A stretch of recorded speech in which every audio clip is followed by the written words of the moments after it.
안녕하세요. 저는 올해 40대 중반이 된 남자입니다. 몇 년 전 저에게 아주 무섭고 충격적인 일이 일어난 적이 있어서 이렇게 사연을 남겨요. 지금 생각해보면 너무 소름 돋고 몇 년이 지난 지금까지도 트라우마로 남겨져 있는데 여러분들도 꼭 조심하시길 바랄게요. 저와 아내는 주말 부부였습니다. 저는 서울에서 직장을 다니고 있었고 아내는 부산에서 일을 하고 있었는데 연애할 때부터 장거리 연애를 했어서 주말 부부가 되어도 괜찮을 것 같았어요. 아내와 저, 둘 중에 서울이나 부산으로 옮길 수 있게 되면 그때 집을 합치자고 하고 주말 부부로 지내게 되었죠. 저희가 연애를 했을 때 저는 장거리 연애를 처음 해봐서 초반에는 걱정을 많이 했지만 시간이 지날수록 좋은 점이 많더라고요. 자기 개발도 할 수 있고 아내와 저만의 개인적인 시간을 가지니까 좋았습니다. 그래서 더 쉽게 주말 부부를 결정할 수 있었고요.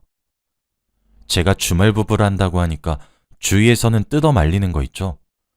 몸이 멀어지면 마음도 멀어진다고 하면서 장거리 연애는 괜찮지만 주말 부부는 힘들 거라고 차라리 다른 여자 만나라고 하더라고요. 제가 인터넷에 찾아봐도 주말 부부는 배우자가 바람 피우기 딱 좋다던지 집값과 기름값이 장난이 아니라고 하는 말이 너무 많았습니다. 그치만 저와 아내는 서로에게 신뢰가 많이 쌓여 있었고 제가 알던 아내는 바람을 피울 사람이 전혀 아니었기에 저희는 행복하게 결혼 생활을 시작했어요. 솔직히 신혼 때부터 주말 부부를 하니까 보고 싶기도 했고 결혼한 게 맞나 싶을 정도로 외로웠습니다. 아내도 저와 비슷했는지 결혼하자마자 아내가 바뀌었어요.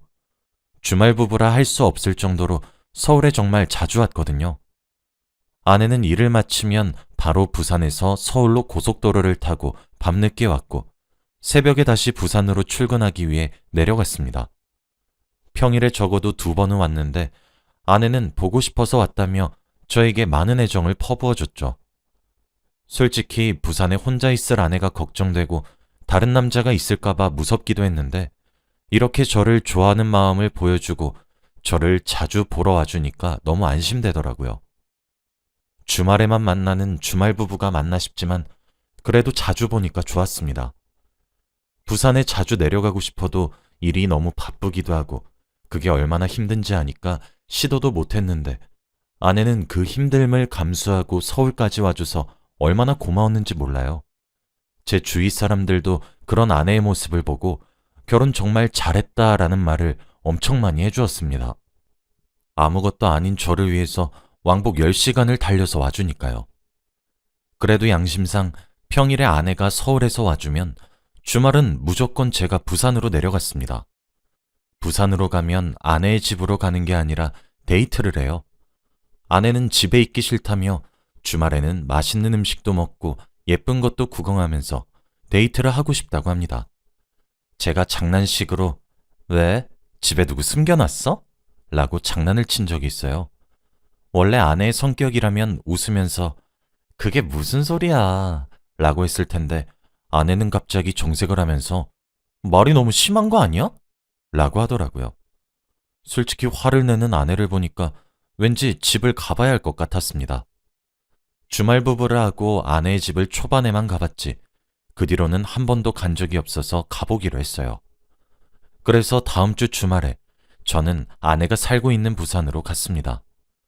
그날은 아내의 집에서 편안하게 쉬고 싶기도 했고 저번에 정색을 하고 화를 낸 게 찝찝해서 눈으로 확인하고 싶기도 했거든요. 아내의 집으로 가니 제가 의심한 게 이상할 정도로 깔끔하게 정리되어 있더군요. 티 안 나게 집안 곳곳을 서성이면서 누구를 들인 흔적이 있는지 찾았습니다. 그런데 아내의 집은 머리카락 한 톨도 떨어져 있지 않았고 모델하우스 같은 느낌이 가득한 거 있죠? 여보, 집이 왜 이렇게 깨끗해? 부산 집에 자주 안 와? 내가 평일에 대부분을 서울에 있는데 부산에 잘 못 오지. 그냥 잠만 자는 집이야. 봐, 아무것도 없지? 아내가 그때 화를 낸 게 이해가 될 정도로 집은 사람의 흔적이 전혀 보이지 않더라고요. 누구를 숨겨놓을 정도로 아내는 집에 자주 오지 못하는 사람인 것 같았습니다. 그렇게 깨끗한 집을 보니까 제가 아내를 의심하는 말을 듣고 아내가 많이 억울할 것 같긴 하더라고요. 아내한테 사과를 하고 그날 저희는 아내의 집에서 오붓하게 시간을 보냈죠. 그리고 일요일 낮에 서울로 올라가려고 하는데 아내가 자기도 나가야 한다고 하는 겁니다. 어디 가냐고 물어보니 친구들이랑 약속이 잡혀서 나가야 된다고 했고 아내와 같이 준비를 하기 시작했죠.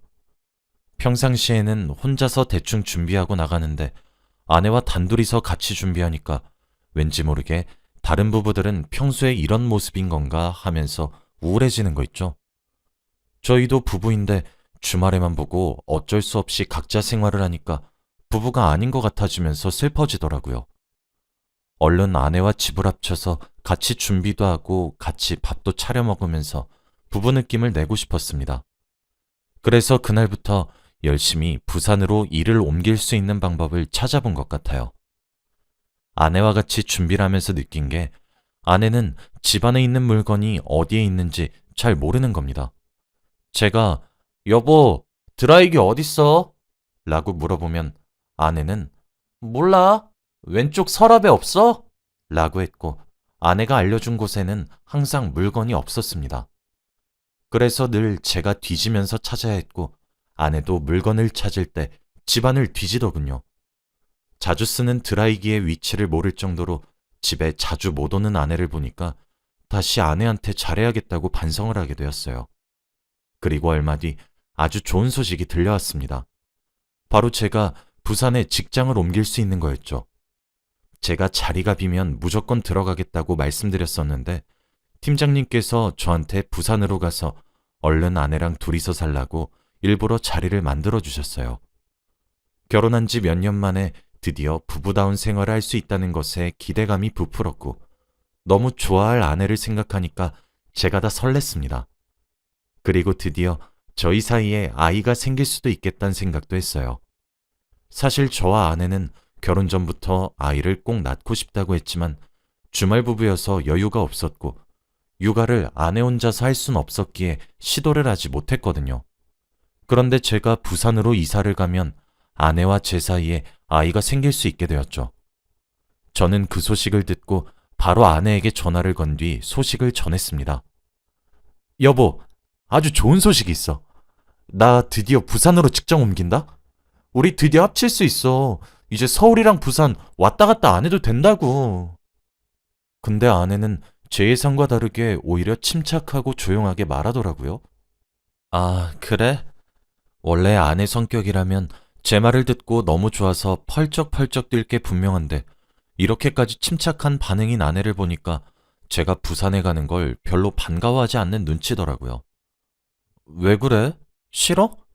여보 매일 일 마치고 서울까지 오는 것도 힘들었잖아. 그리고 결혼 전에도 일 정리되면 합치자고도 했고.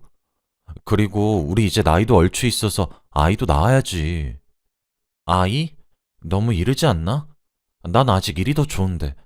그리고 난 지금도 좋아. 굳이 날 위해서 부산까지 올 필요 없어. 내가 가면 되지. 다시 처음 보는 곳에서 일하면 적응도 힘들 텐데. 괜찮아. 그리고 난 부산 이제 싫어. 내가 서울로 가고 싶어. 여보가 직장 옮기지 말고 내가 서울로 옮겨볼게.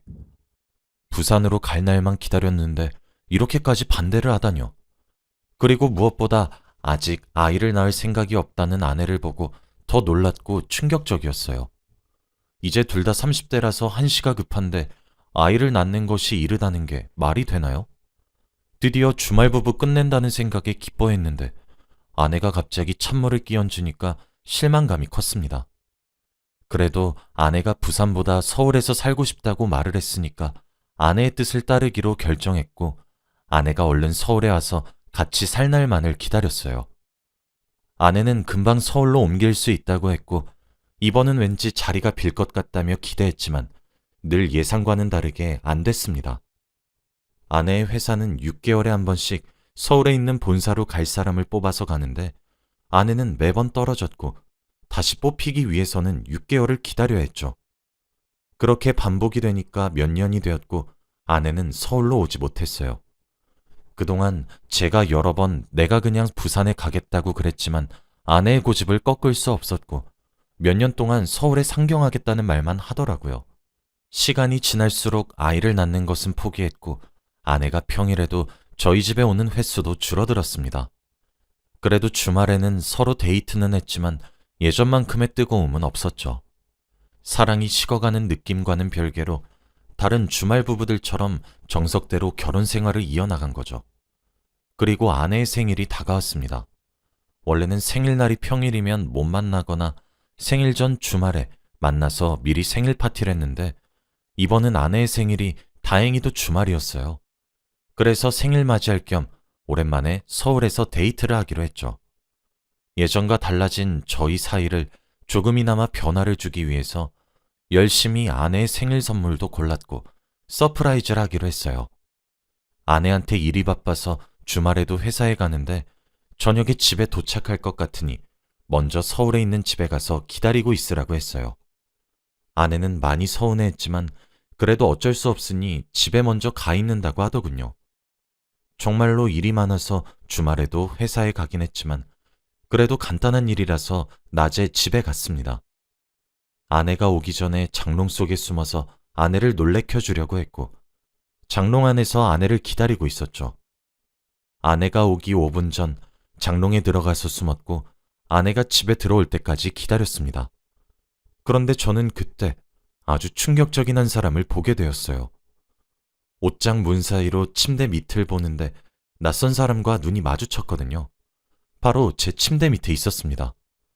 저는 너무 기겁하고 놀라서 으악! 이라는 소리를 지르고 옷장에서 나와서 그 사람을 끌어냈어요.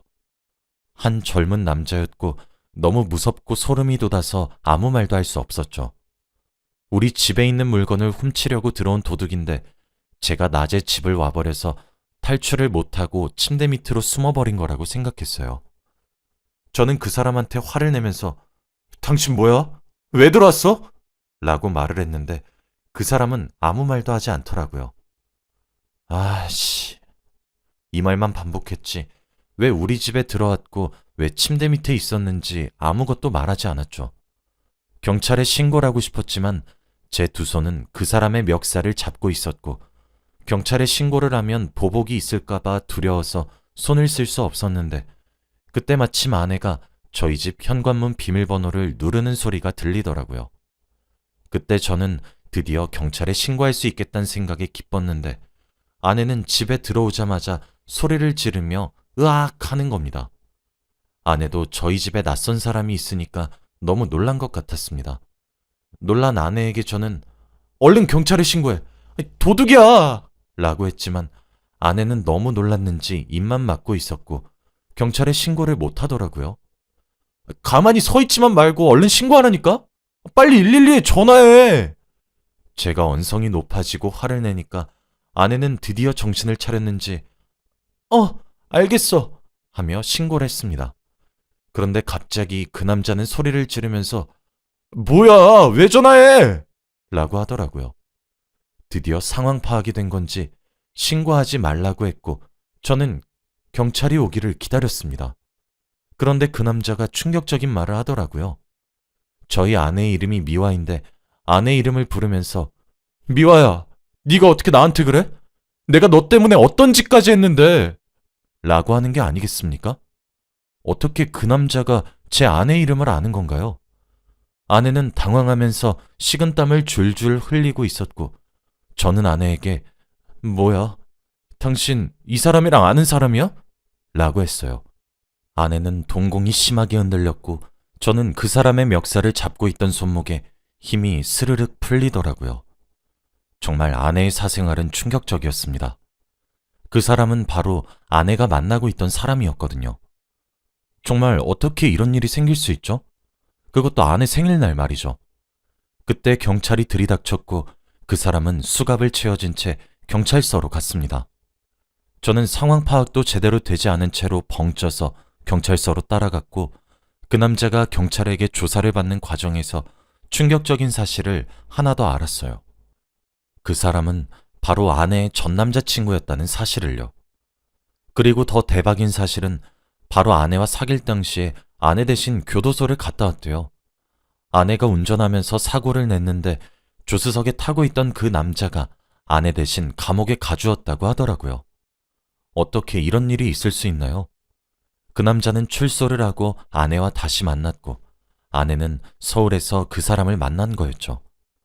아내가 결혼 초에 서울에 평일에도 오고 자주 왔던 게 바로 그 사람 때문이었습니다. 아내는 저에게 나 그 사람 사랑 안 해. 그 사람은 나 대신 감옥 가준 게 양심상 걸려서 그래서 잠깐 만난 거였어. 정리하려고 했어. 라며 핑계를 대었고 저는 믿을 수 없었죠. 저 몰래 저희 집에서 자주 만난 모양입니다. 어떻게 침대 밑에 숨어 있을 수 있나요? 아내는 제가 늦게 온다는 말을 듣고 그 사람을 불렀고 그 남자는 아내가 아니라 제가 그 집에 들어오니까 너무 놀라서 침대 밑에 숨었다고 해요. 정말 믿기지 않는 상황입니다. 더 놀라운 건 또 한 가지 더 있었어요. 바로 아내는 이미 오래전에 서울에서 일을 하고 있었단 사실을요. 아내는 서울로 발령난 지 오래되었고 부산에 있는 집도 서울로 이사를 했다고 합니다. 그래서 그 남자와 자주 만날 수 있었고 저는 뒷전이었던 거죠. 제가 늘 부산에 갈 때마다 친구 집을 빌려서 거짓말 친 거래요. 그래서 드라이기 위치도 모르고 그랬나 봅니다. 생각해보면 증거가 이렇게 많았는데 왜 저는 몰랐던 걸까요? 지금 봐도 제가 너무 한스럽고 바보 같아요. 너무 후회 중입니다. 한 번에 아내의 비밀을 알아버리니까 감당이 되지 않았고 화도 안 나는 거 있죠? 오히려 덤덤했고 자책만 했습니다. 아내는 이제 만천하에 자신의 비밀이 다 드러났으니 아무 말도 하지 못했고 멍하니 앉아 있더라고요. 경찰도 이런 사건은 처음이었다고 말을 했고 수사를 제대로 하기 시작했어요. 예전에 아내가 냈던 사고를 다시 재수사하기 시작했고 아내는 가중처벌까지 받으면서 감옥에 갈 수밖에 없었죠. 그 남자는 저에게 죄송하다고 사과를 했지만 저는 받아주지 않았습니다. 그 남자도 아내에게 배신당하고 화도 났겠지만 저 몰래 아내와 바람을 피우고 제 집에 함부로 들어온 건 잘못한 거니까요. 그 남자도 지금 생각해보면 왜 아내를 믿고 감옥에 대신 가줬는지 후회된다고 해요. 정말 그 사람은 감옥에서 몇 년 동안 있으면서 얼마나 힘들었을까요? 자기가 저지른 일도 아닌데 말이죠. 아무튼 저는 집으로 돌아와서 이사 준비를 했어요. 더 이상 그곳에서 못 살 것 같더라고요. 그리고 이사를 하면서 침대를 들여놓지 않았어요. 그때 옷장 속에서 침대 밑에서 그 남자와 눈이 마주친 게 트라우마로 남아서 침대 밑에 늘 누군가 있을 것 같거든요. 지금 생각해도 너무 충격적이고 소름이 돋았습니다. 결국 아내는 감옥에 갔어요. 자연스럽게 이혼을 했고 저는 혼자가 되었죠. 그리고 지금 글을 쓰고 있는 시점은 이혼한 지 3년이 다 되어 갑니다. 어떻게 그 여자를 철석같이 믿었는지 모르겠네요. 이제 3년이 지나서 그 여자가 출소할 때가 되었는데 마주칠까봐 겁이 납니다. 혹시라도 복수를 할 것 같거든요. 여러분들도 여자나 남자 잘 보고 결혼하세요. 이런 비밀이 있을 수도 있잖아요. 제 이야기는 여기까지입니다. 들어주셔서 감사합니다.